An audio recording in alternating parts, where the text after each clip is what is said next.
함께 보실 말씀은 구약성경 역대하 6장입니다.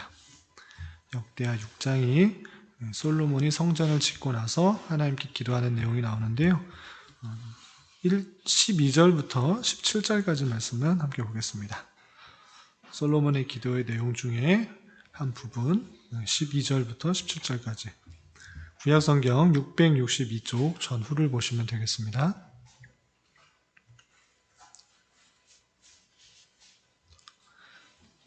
찾으셨나요? 역대하 6장 12절부터 17절까지 말씀 함께 봉독하겠습니다.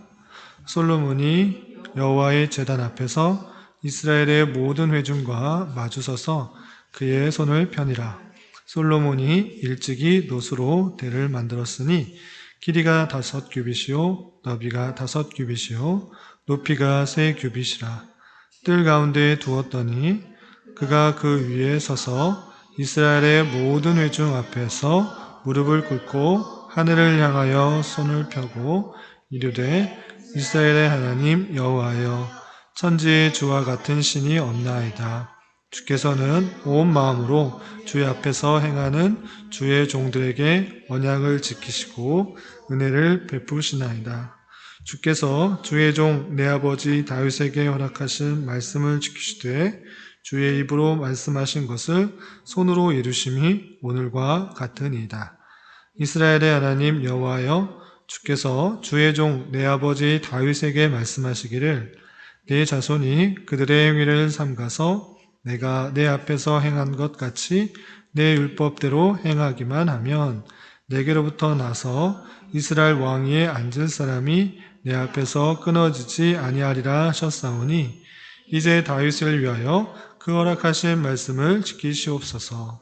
그런즉 이스라엘 하나님 여호와여 원하건대 주는 주의 종 다윗에게 하신 말씀이 확실하게 하옵소서. 아멘. 이 시간에 잘 나오셨습니다. 오늘 금요 기도의 시간에 하나님께서 원하시는 기도가 무엇인지 말씀을 통해 살펴보고 여타의 다른 종교의 그런 기도가 아니라 하나님께서 원하시는 기도가 무엇인지 잘 살펴 또 그것대로 기도할 수 있는 그런 시간이 되었으면 좋겠습니다.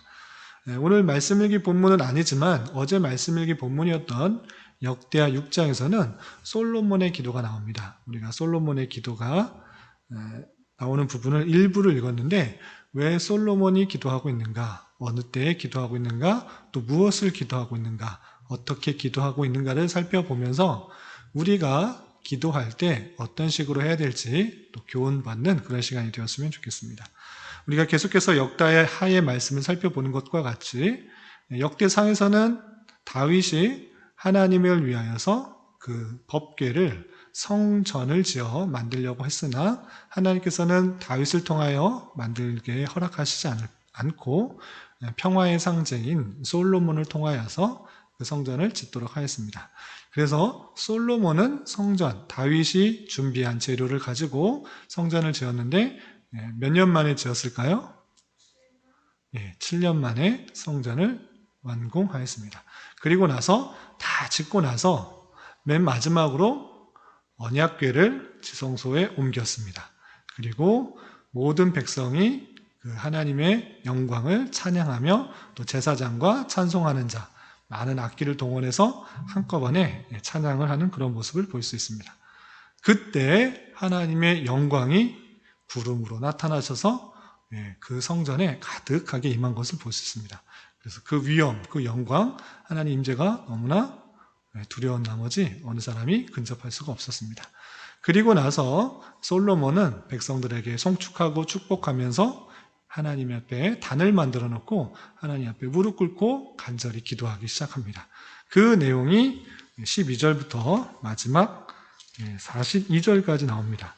그러면 솔로몬은 어떻게 기도하고 있는지, 또 누구에게 기도하고 어떤 내용을 가지고 기도하고 있고 또 무엇을 근거로 기도하고 있는지를 먼저 살펴보도록 하겠습니다. 첫 번째, 솔로몬이 기도하고 있는 하나님은 어떠한 분인가? 도대체 누구를 대상으로 누구에게 기도하는가? 그것이 솔로몬의 기도의 대상인데 그것이 18절, 19절에 이렇게 나와 있습니다. 18절 한 말씀 함께 읽어보도록 하겠습니다. 시작.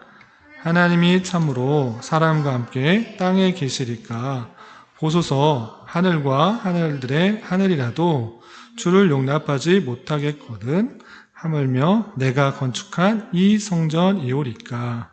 그러나 나의 하나님 여호와여 주의 종의 기도와 간구를 돌아보시며 주의 종이 주의 앞에서 부르짖는 것과 비는 기도를 들으시옵소서. 아멘.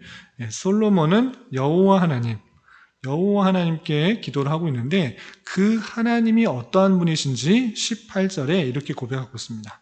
어떤 하나님인가?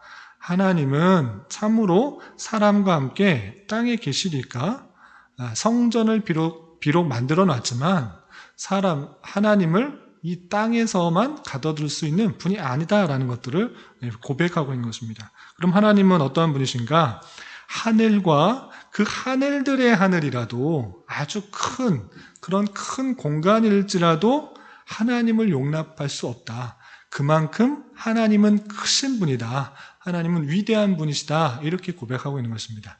그래서 솔로몬의 그 기도 속에서 하나님은 단순히 성전 한 곳에 머무르지 않는 것이라는 것을 밝히고 있습니다.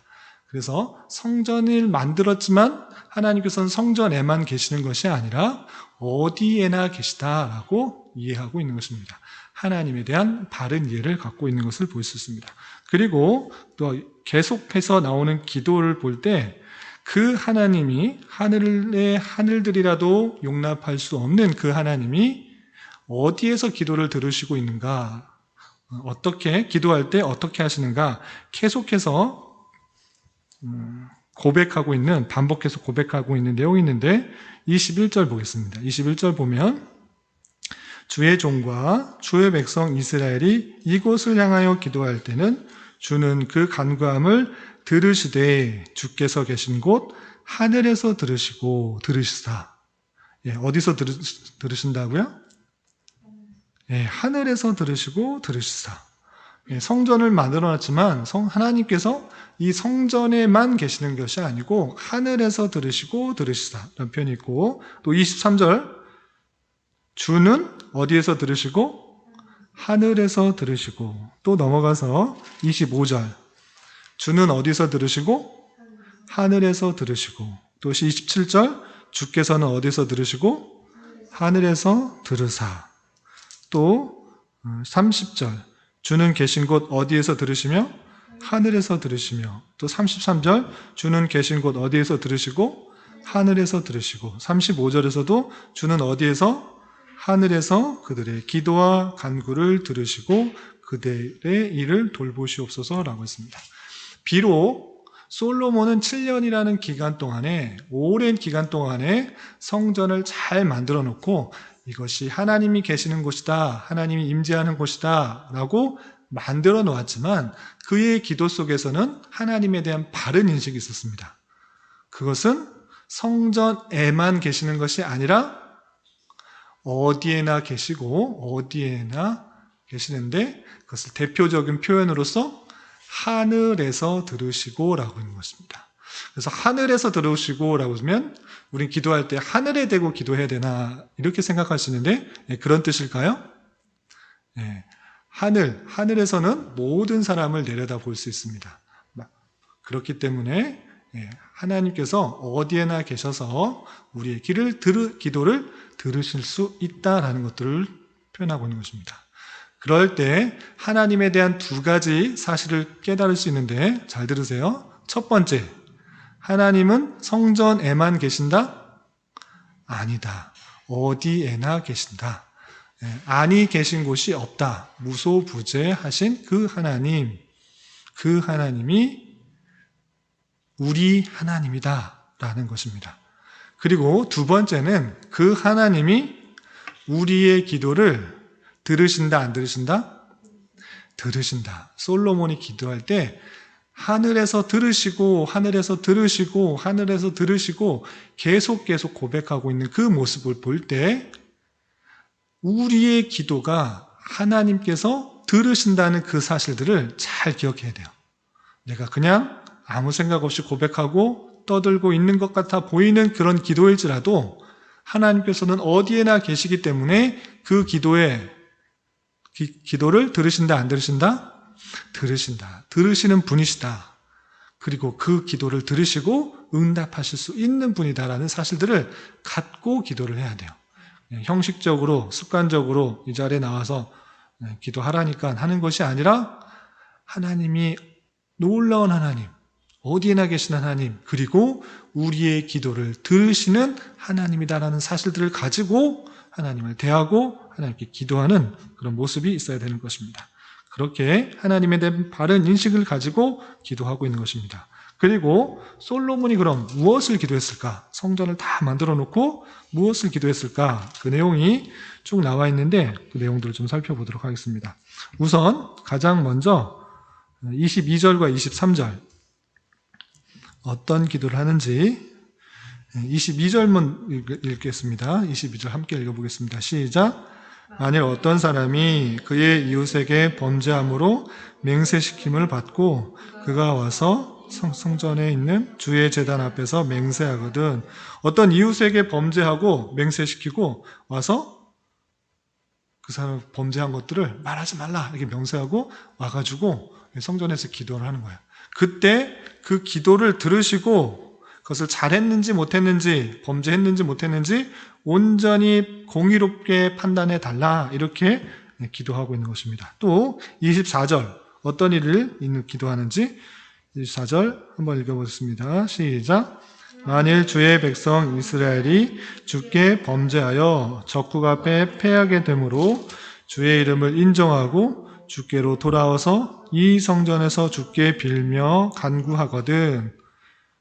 25절도 보면 주는 하늘에서 들으시고 주의 백성이 이스라엘의 죄를 사하시고 그들과 그들의 조상들에게 주신 땅으로 돌아오게 하소서라고 하면서 전쟁할 때 전쟁에서 이기지 않고 졌어요. 그래서 지고 나서 다시 성전으로 와서 기도를 하는 거예요. 그때 하나님께서 그 기도를 들으시고 너희 죄 때문에 전쟁에서 패했는데 그것을 모두 사해달라 이렇게 표현하고 있는 것입니다. 26절 함께 읽어보겠습니다. 시작. 만일 그들이 주께 범죄함으로 말미암아 하늘이 닫히고 비가 내리지 않는 주의 벌을 받을 때 이곳을 향하여 빌며 주의 이름을 인정하고 그들의 죄에서 떠나거든. 주께 범죄함으로 말미암아 어떤 일이 있었는가? 어떤 벌을 당했는가? 하늘이 닫힌 것. 하늘이 닫힌 것은 무엇입니까?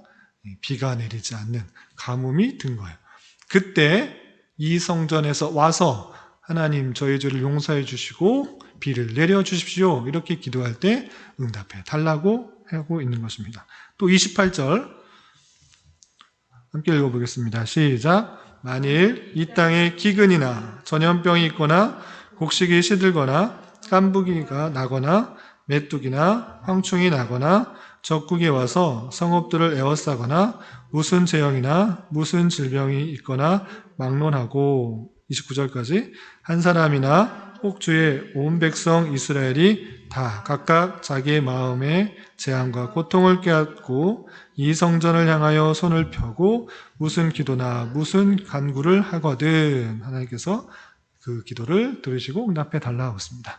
전염병이 있을 때, 기근이 있을 때, 또 황충이나 메뚜기 떼로 인하여서 곡식들이 다 상해버렸을 때, 또 적국이 와서 공격을 할 때 한 사람이거든 한 사람일 뿐만 아니라 온 백성이 와서 이 성을 향하여서 기도할 때 그 기도를 응답해 주십시오. 이렇게 기도하고 있는 것입니다. 또 32절 말씀 함께 읽겠습니다. 시작. 주의 백성 이스라엘에 속하지 않은 이방인에게 대하여도 그들이 주의 큰 이름과 능한 손과 펴신팔을 위하여 먼 지방에 와서 이 성전을 향하여 기도하거든. 이스라엘 백성뿐만 아니라 이스라엘 백성이 아닌 이방인, 이방 사람들이 그 소식을 듣고 이 성전에 와서 기도할 때 그 기도에 응답해 달라. 이 성전을 향해서 기도할 때 그 기도를 응답해 달라고 하고 있는 것입니다. 이스라엘 백성뿐만 아니라 이방인일지라도 이 성전을 향하여 기도할 때 응답해 달라라고 기도하고 있습니다. 그리고 마지막으로 한 군데만 더 보겠습니다. 34절 함께 봉독합니다. 시작. 주의 백성이 그 적국과 더불어 싸우고자 하여 주께서 보내신 길로 나아갈 때 그들이 주께서 택하신 이 성전과 내가 주의 이름을 위하여 건축한 성전에 있는 쪽을 향하여 주께 기도하거든. 적국과 더불어 싸울 때, 전쟁이 날 때 백성들이 이 성전을 향하여 기도할 때 그 기도를 들으시고 응답하여 주셔서 승리케 해달라, 이렇게 간구하고 있는 것입니다. 그런 모습들을 볼 때 솔로몬은 그때 당시에 일어날 수 있는 여러 가지 상황, 비가 오지 않거나 감염이 들거나 전염병이 생기거나 아니면 황충과 메뚜기 떼로 농작물이 다 상하거나 전쟁에 나갔을 때나 전쟁에 나가서 졌을 때나 또 이방인들이 와서 그들의 어려움들을 구할 때, 그 모든 상황에 있어서 기도할 때, 이 성전을 향하여 기도할 때 그 기도에 응답해 달라고 하고 있는 것을 볼 수 있습니다. 그래서 솔로몬이 기도한 내용을 가만히 살펴보면 그때 당시에 어려움이 닥칠 수 있는 모든 상황들을 말하고 그 모든 상황이 있을 때 성전을 향하여 기도하면 하나님 응답해 주십시오라고 기도하고 있는 것입니다. 이것과 마찬가지로 우리의 상황에 있어서 우리에게 닥치는 모든 여러 가지 상황들, 또 어렵고 힘든 상황뿐만 아니라 크고 작은 여러 가지 일들을 하나님 앞에 구하고 하나님 앞에 기도하고 간구하는 것, 그것이 우리의 기도의 내용이 되어야 되는 것입니다. 작은 일이라고 기도하지 않고 또 큰 일만 기도하는 것이 아니라 내게 닥칠 수 있는 여러 가지 상황, 내 입장에서 어렵고 힘든 어떠한 일이든지 가장 먼저 나아가야 될 것은 하나님이라는 그 사실들을 잊지 말아야 될 것입니다. 여러분들 각자에게 있어서 크고 작은 일이 있을 수 있습니다. 어른에게는 힘든 일이 아닐 수 있지만 어린이들에게는, 아직 성인이 아닌 사람에게는 큰 일로 다가올 수 있습니다. 그러한 일일 때 하나님을 먼저 부르짖고 찾고 기도할 때 하나님께서는 그 기도에 응답해 주신다는 사실을 기억하며 우리의 도움이 천지를 지으신 여호와에게 있다라는 사실들, 그로부터 나온다는 사실들을 알고 주님께 기도하고 주님께 의지하고 주님께 의뢰할 수 있는 저 여러분 되시기를 주님의 이름으로 부탁을 드립니다. 그리고 가장 중요한 것, 기도에 있어서 가장 중요한 것입니다. 이것을 잘 알아야지 여러분이 응답받을 수 있는 기도를 할 수 있습니다. 그것은 무엇인가? 솔로몬이 기도할 때 그 기도의 내용의 특징을 보면 첫 번째, 그 특징은 하나님의 언약의 근거에서 기도하고 있다는 것입니다. 그 내용을 볼까요? 우리 아까 읽었는데 6장 16절 말씀, 16절, 17절 17절 말씀 함께 뜻을 생각해 보면서 함께 읽어보겠습니다. 시작. 이스라엘의 하나님 여호와여, 주께서 주의 종 내 아버지 다윗에게 말씀하시기를 내 자손이 그들의 행위를 삼가서 내가 내 앞에서 행한 것 같이 내 율법대로 행하기만 하면 내게로부터 나서 이스라엘 왕위에 앉을 사람이 내 앞에서 끊어지지 아니라 하셨사오니 이제 다윗을 위하여 그 허락하신 말씀을 지키시옵소서. 그런즉 이스라엘 하나님 여호와여, 원하건대 주는 주의 종 다윗에게 하신 말씀을 확실하게 하옵소서. 아멘. 하나님께서 다윗에게 어떻게 말씀하셨나? 하나님이 주신 말씀을 온전히 지키고 순종하면 내 뒤로 왕위를 이을 자가 끊어지지 않을 것이다, 이렇게 약속하시지 않았습니까? 그것을 이루어 주십시오라고 기도하고 있는 것입니다. 그러니까 다윗의 기도의 핵심, 솔로몬의 기도의 핵심에 있어서 중요한 것은 자신의 뜻, 자신의 생각, 자신의 욕망을 이루기 위한 기도가 아니라 하나님께서 분명히 약속하신 것을 이루어 달라고 하고 있는 것입니다. 그렇기 때문에 우리는 하나님의 뜻이면, 하나님께서 원하시는 것이면, 하나님의 계획이라면 반드시 일어날 줄 믿고 그것을 기도하고 간구해야 되는 것입니다. 내 생각과 내 욕심과 내 뜻보다 훨씬 더 완전하시고 또 실수하지 않으시는 그런 선하신 하나님의 뜻과 계획이 있음을 믿고 하나님의 뜻이 무엇인지를 성경 말씀을 통해 깨닫고 그것이 온전히 내게 이루어지기를 기도해야 되는 것입니다. 그러니까 나는 하나님 믿으니까, 예수님 믿으니까 아무 고난과 고통 없이 평안한 삶만 있게 해주십시오 라고 기도하는 것이 아니라 어떠한 자리에 있을지라도 고난과 고통과 또 환난도 잘 감당할 수 있게 해달라고 기도하는 것이 하나님의 뜻이라는 것들을 잘 알아야 될 것입니다. 그것이 하나님께서 우리에게 주신 말씀인데 그 말씀들은 다 덮어두고 내 욕심만을 위해서, 내 평안만을 위해서 기도하는 것, 그것은 이루어지지 않다라는 사실들을 잘 알아야 될 것입니다. 하나님의 말씀을 잘 배워서 나를 향한 하나님의 뜻이 무엇인지 또 성도들을 향한 하나님의 계획이 무엇인지를 잘 깨닫고 그것이 온전히 이루어지기를 구하는 것, 그것이 하나님께서 원하시는 기도라는 사실을 잘 잊지 말아야 될 것입니다. 그리고 두 번째 아주 중요한 것입니다. 솔로몬이 성전을 만들어 놓고 하나님은 하늘에 계시지만 내가 성전을 향하여 어떤 일이 있을 때 성전을 향하여 기도하면 들어주십시오. 성전을 향하여 기도하면 들어주십시오. 계속 간구하고 있는 모습을 볼 수 있습니다. 그렇다면 오늘날 이것을 어떻게 적용해야 될까요?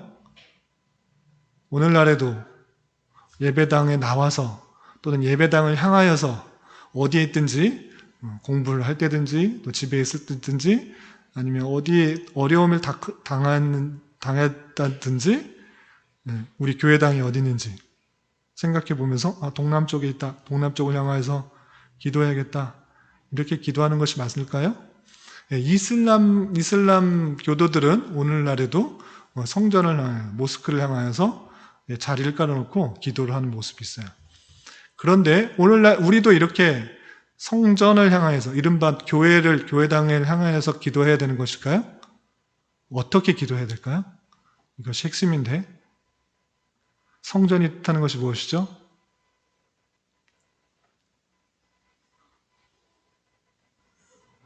성전이 뜻하는 것.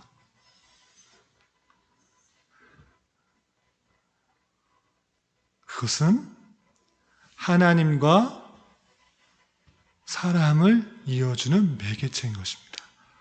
성전이 뜻하는 것은 다름 아니라 하나님께서 우리와 함께 계시다라는 것들을 뜻하는 것이고 그곳에서 제사를 통하여서 하나님께로 갈 수 있다라는 것들을 보여주는 것입니다. 그 성전은 무엇을 뜻하는 것입니까? 예수 그리스도를 예표하는 성격을 갖고 있는 것입니다.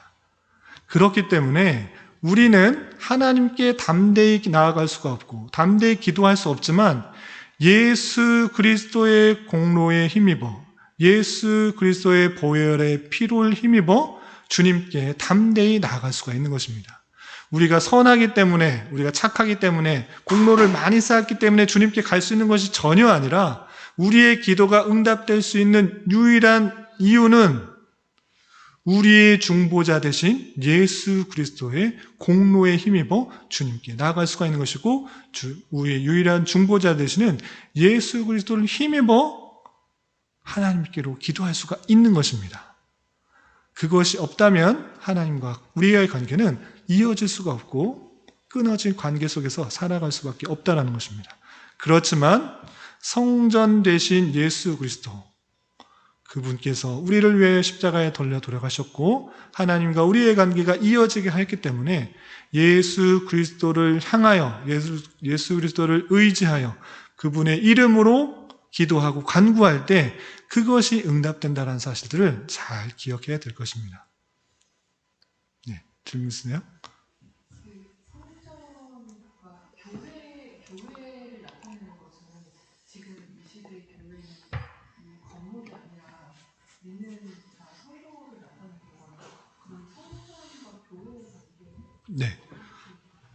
성전은 하나님께서 계시는 곳이라고 상징할 수 있기 때문에 하나님의 임재가 이 땅 위에 있다는 것들을 표현해 주는 것입니다.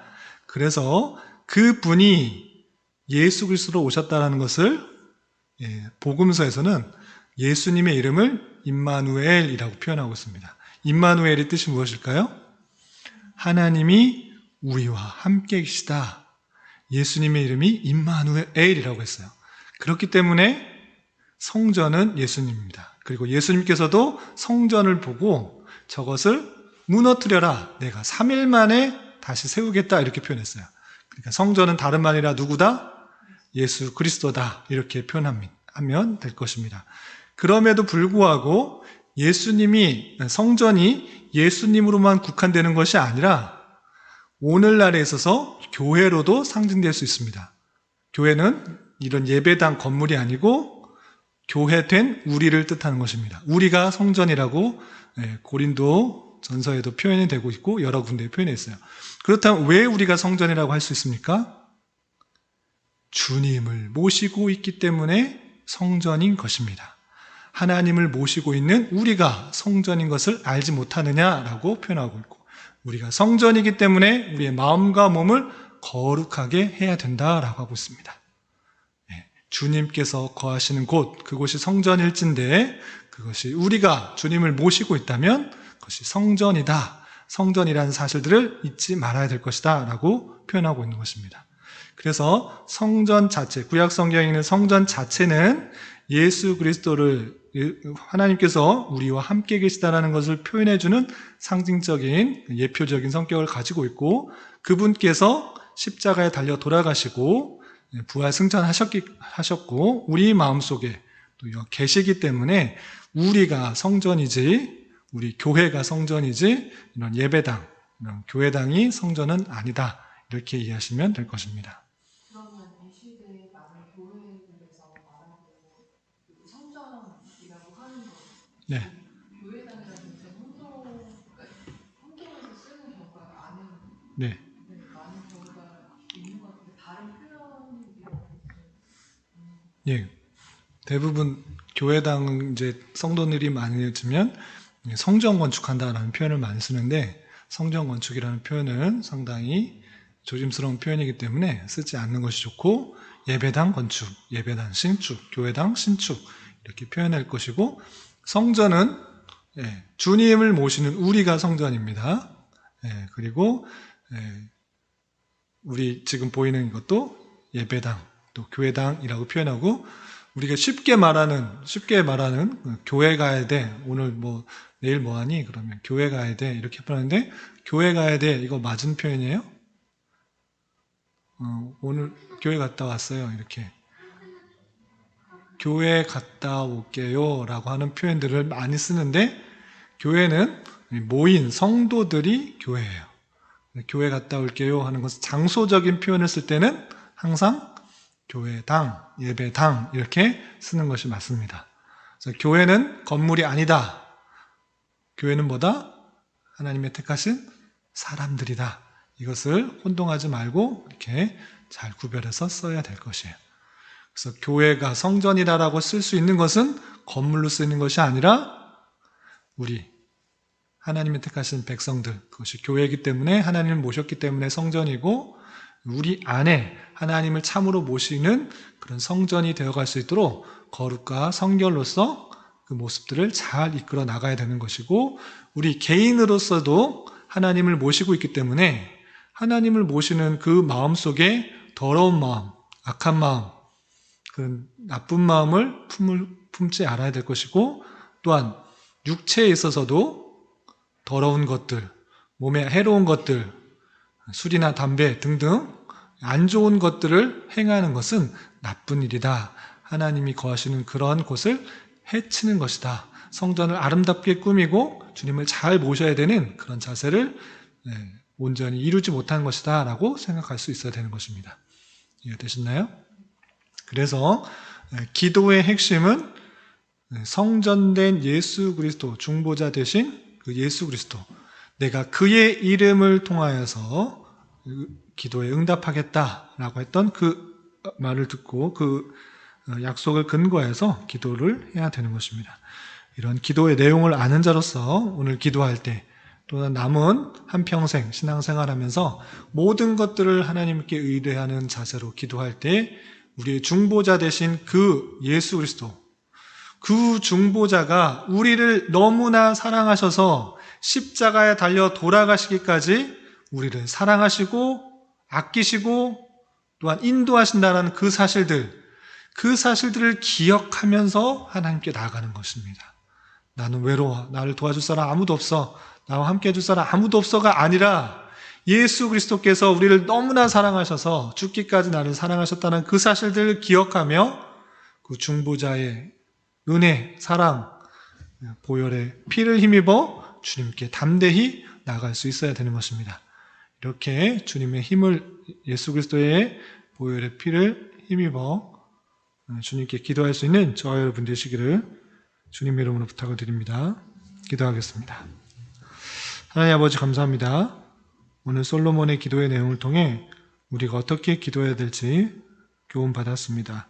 우리의 모든 것을 주님께 아뢰고 또 고백하며 간구하는 기도를 통해 우리의 아버지 되시는 하나님의 사랑과 은혜를 깊이 경험하게 하여 주시고 예수 그리스도께서 우리의 중보자가 되셔서 십자가에 달려 돌아가셔서 우리에 대한 하나님의 사랑을 확증하신 것처럼 그 확실한 사랑을 깨닫고 또 우리의 모든 것을 아시고 또 필요한 것을 가장 적절한 때에 채워주시고 또 입혀주실 것을 기대하는 마음으로 날마다 하나님을 의지하며 감사 찬송할 수 있는 자 되게 하여 주시옵소서.